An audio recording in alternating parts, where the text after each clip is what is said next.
all over the back of Jake Hill. They go through the kink at Ford Water, lead up to St Mary's. It all looks fairly clean at the moment, but moves still on, trying to be made as they head through. And look at this shot, all getting sideways, out of shape. Jake shutting the door on Andy Prio. As we look back on Prio now, the Chevy chasing Jake down in the Ford Capri. There's the Mustang kicking up a little bit of dust. Is there going to be contact? Touring car style? Of course there is. Well, let's hope not too much with these lovely classics. All down the inside. What a great move. Oh, don't get on the grass. They don't. That was beautifully done. And for the moment, Andy Prio's just sneaking in front. And he's got the good line when they get down to the next corner at Woodcote, because he's on the inside. But look at the speed of the Capri in a straight line. That's brilliant. If Jake can brake later, yeah, I think he can. He brakes a little later, gets it turned in, and holds on to the lead. Slightly lighter Capri, more able to brake later down into Woodcote, but he's forming a train behind him. These two battling. The Chevy's going to have the legs on the Capri down the straight. The V6 power compared to the V8 grunt of the Chevy as they roar past the commentary box window. But Jakes is going to be wise to this. He would have had a look at the competitors. He's only really raced Andy, though, in races like this, so he will have to dig deep into his memory to have a look at how Andy races. But we all know Andy Prio, he's going to go for a grab if there is one, and at the moment Jake's holding it well.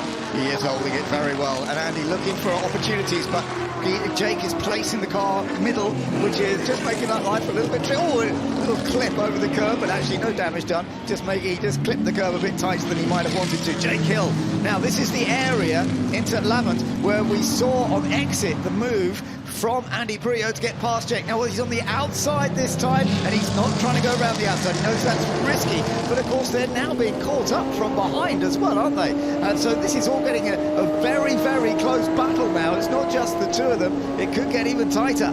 Yeah, seconds separating the top four at the moment, and it's going to be a drag race down the back straight here. Jake's being squeezed onto the grass, all out of shape, just manages to hang it. He's going to keep it on the inside. Andy Prio, is he going to copy the move that Jake did earlier on? Yes, he does. Around the outside of Woodcote Corner. Fantastic move. Really great stuff. So Andy Prio takes the lead. Jake Hill into second place, and Rob Huff now making great progress as well. Nose of his Merlin right under the tail of Sam Wilson's Cooper, and yet Clive Richards is trying to hang on in the back. But are we about to have a change to the lead? No, yes, possibly, maybe. Answers on a postcard. Yes, side by side through forward of the Merlin, trying to swoop around the outside, and it's done so. And that's maybe compromised the Cooper, which was looking to go up the inside coming into Ford Water. And Merlin sweeps around there into St Mary's, hard in with moment, and gets the lead and pulls away. Well, this is the Merlin race for so many years in the historic scene by the late Dennis Welsh, and he would have been proud of that move. And poor Alex Ames didn't know which way to look, a car attacking from either side, but the pace of that Merlin, the bravado entering the first part of St Mary's was fantastic. Bear in mind, Cameron Grant started 7th on the grid from row 3. He's had a fantastic race so far. Well, that was a lot of very, very clear thinking from the Merlin, that it was able to find its way around the outside, coming through Ford Water. I mean, bravery to do this at this part of the racetrack at the speed these cars are travelling. The road's falling away from you. You've got to turn right to get into the first part of St Mary's, which he did. In third place at the moment, and there's the number 20 of Frank Stippler. Well, he certainly got tyre temperature into those tyres, didn't he, Ben? He's jumped all the way up to 14th place. Yeah, Frank Stippler's doing a fantastic job with the Ferrari, isn't he? Really going well with the 206S, and he's gaining more places. He is one to watch, there's no doubt about it, and we'll see how far he can get up into the top 10, and then how much further than that he can go. But also Rob Huff, who is now chasing down after Sam Mitchell. That's the Chevron that was going so well with Ben a little bit earlier on. I think Ben Mitchell, with a bit more experience, is that little bit more rapid with that car. But actually, Sam's doing a good job here, holding on extremely well. And the Lotus now might have a chance for the Ferrari. I wonder if we're going to end up seeing the Ferrari and the Lotus doing a bit of battle here. Goes Frank Stippler then, gaining some more places as he comes over the line. Where is he now? Yeah, he's up into 11th place, so he's nearly into the top 10. Into the first corner there, tickles the grass on the exit of Madwick, and fastest lap of the race as well. So a man on the mission is Frank Stippler in the Ferrari. he'll be charging down, just having a look. There's a close battle, as we saw, between Sam Mitchell and James Cottingham out there as well. Richard Bradley, fastest of anybody in the first sector. He's made his way up now into the top 10. So he's sitting in 9th place, and you can see Stifler all over the back of the Lotus Ford of Fennell and O'Brien, and actually he's made his way past. Yeah, it's gained another place, so he's still picking them off one by one. He's over that fastest lap. There's still no doubt about our race leader. It is Audrain Motorsport who is leading this race, and he may well be able to pull away a touch more. He's on fire. He's going to have a look down the inside into St Mary's. 66 of Alex Brundle sort of gives him the shoulder to make him go the long way round. Now he's behind the Sam Mitchell car, so he's picking them up one by one. He's going to get 2 heading into Lavin. His speed through there is remarkable, isn't it? That Ferrari is working so well here at Goodwood. And there's still this battle, as you say, going on. Very, very close in the fight with these 3 very different looking cars. The RS2000 still just managing to fend off the Mazda at this stage, but it's getting close. Battle for second, and the Mazda now coming through. Has it got the speed down the straight line? I think it has got just a little bit more straight line speed. But he's got track position, which is the more important thing coming into Woodcote. Now the Escort's trying to go a little bit deeper on brakes to get himself some advantage, but look, clever driving. Yeah. The Ford was in the wrong part of the racetrack at the wrong time, and that's allowing the Mini to get back into this battle for 4th position. 3rd position is the Escort, 4th is the Mini, and in 5th place, that little feisty Ford Fiesta. Well, who would be the quicker, Nick Swift or Andrew Jordan? It's hard to pick and choose between. In a Mini, it's very hard to choose. Absolutely. Now, there's the Mazda who's rolling as the Gulf comes into the chicane. So the Mazda's going to regain the lead, and you can see there's the Mazda coming out. Behind is the Gulf, behind is the Escort in 3rd position. This is fantastic. Yeah, you couldn't have got this better, because he's got to get up to speed. And Emanuele Pirro is trying to get the feel. Didn't you hear that first from Ben then? No, well done, John. But look at the battle for the lead now, because it is Audrain Motorsport who's managed to get past Emanuele Pirro immediately. But Pirro, a sensible driver, of course, he knows you can't necessarily do everything on your outlap.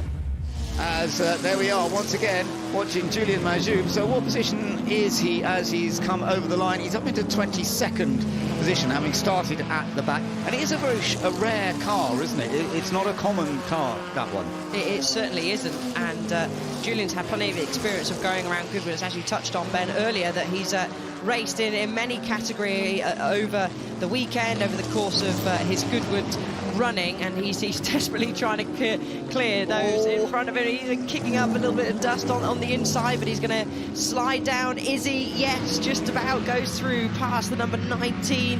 That's one of our Jaguar D-type long nose. So he's past the 19. He's now going up the pretty steep hill into Lavin. But Tom ducking and diving in the rear mirror of Gordon Shedden, desperately trying to put him off. Gordon using even more graphs on the inside, kicking the dust up in the face of Tom Ingram, but Tom's got a good run. Go through the kink. We're riding on board with him now. You can see he's still fighting the car, whacking the lock on as he goes through the kink, and I think he's done it, and he's waving. That's your traditional side. Okay, let's not battle. Let's go. Let's work together. Let's not lose time in battling, and let's chase down and try and hunt Roman Dumas in the Ford Mustang just in front. But look at Tom Christensen. Has got his mirrors full once again. So here's a replay, Ben, of the move, and maybe a slight error there from Gordon Shedden, or just pushing it a little bit too hard, and he knew that was it. Move was done by Tom Ingram. Glenn English has dropped back. We know he's got the penalty as well, but he has actually dropped back a little bit from this group. I'm not quite sure why, but here comes Levi. Levi Day going down the inside now to take the lead of the race. He has won this event in the past, but he's showing great pace in today's race, because yesterday was a little bit more of a struggle, but this is fantastic. And now Michael Russell in 3rd place. Is he going to find a way to cope with these 350cc bikes that are now both leading? The Yamahas are flying along at the moment. Dan Jackson is also going, have another go, back down the inside. There's not quite the room to do it. No, they actually look quite different, those two Yamahas, but they're exactly the same. They're both 1980s. This is the pass, Levi Day up the inside. They're both TZ350Gs from 1980. Here we go. This could be tricky. Been blocked coming into Madrick, and that's going to give Jake Hill a good run. He almost got himself in position, but he's going to be right now as close as he's been at any point, thinking he's a long way around Fordwater for the quick and the brave. He's doing it around the outside of Fordwater. He's taken the lead. Jake Hill has got in front of the VW Golf, but can Audrain Motorsport find a way back? Audrain Motorsport got compromised on the entry into Madgwick, and that's the price that's been paid. Oh yeah, and the battle for second again. Max Chilton now going down the inside, so that we saw the pass down here the other way around last time, and now it is Max Chilton who retakes second place. And can he go off to goal? Although it might change again. No, it doesn't. Max just about holds on, and still the fantastic battle going on. Nick Padmore's retaken that place. Now these minis are nice and tight together. Here's the move of Max Chilton sliding down the inside at Woodcote, getting the tail of his Cortina out as well. As still moves being made further back. There's the 22, and a little bit of smoke, maybe bodywork rubbing on the inside, but Katsu, he's firing on through, making gains. This car looks so good in qualifying. Drive shaft failure stopped it from doing any substantial running, but he'll be looking forward to moving through the order and eventually handing the car over to Richard Bradley. You're absolutely right. He's made some good ground already, Kubota. Yeah, Jim Morris, the race leader, is doing a great job. He set fastest lap in this race. Some more great battles and some beautiful cars as well. The Vauxhall fighting away there, the Forenza Magnum with the Alfa Romeo, and then the Mini. That's the Mini that went off, and we're riding on board with it once again. We're back on board with Rupert Deef in the number 63 Mini, and he's a part of this group. Yeah, and you might call that a skinny Mini because there wasn't much room to get through, but he threaded the needle, got the Mini up along the inside and took a position away. A lovely little car. It hasn't quite got the straight line speed, but it is very rapid around the corners, and then was very quick in qualifying. Let's see how he gets on here as well, because it could be very, very close in these early stages of the race. But some battles going on. We saw Andy Newell, number 16. He's also having a little look up the inside and has made a place there, actually. So Andy Newell in the Chevron V6. Just managing to squeeze past Jeremy Cottingham in the GT40. So leaders over the line. Look at this, a chance for Bonamy Grimes, but not quite to get fully ahead. That was as close as we've seen it so far, Alice. It certainly was, and he's pulling over to defend. Maybe doesn't need to as much. That's going to hamper Will's exit as Grimes is tucked right under the rear of the fellow Lotus Climax. Here we go. Out the toes and suddenly stop the legs down the straight. He's going to have a go on the outside. Is he brave enough to brake late on the outside and go round the outside? He's having a go at it. Oh, that's beautiful. That's really skillful driving by Bonamy Grimes, but will he be able to hold on? So far, so good. But Roger Wills will not give up, but that was very impressive. He carried a lot of speed through Madgwick. That is not easy, going in wide around another car, that double apex right-hander. Yeah, super brave stuff. Later on the brakes, I actually thought Roger was still going to stick his nose in there, but thought better of it. And was there any contact? Oh, I think there was slight contact there, Ben. Let's have a little look. Was there? Yes, there was. So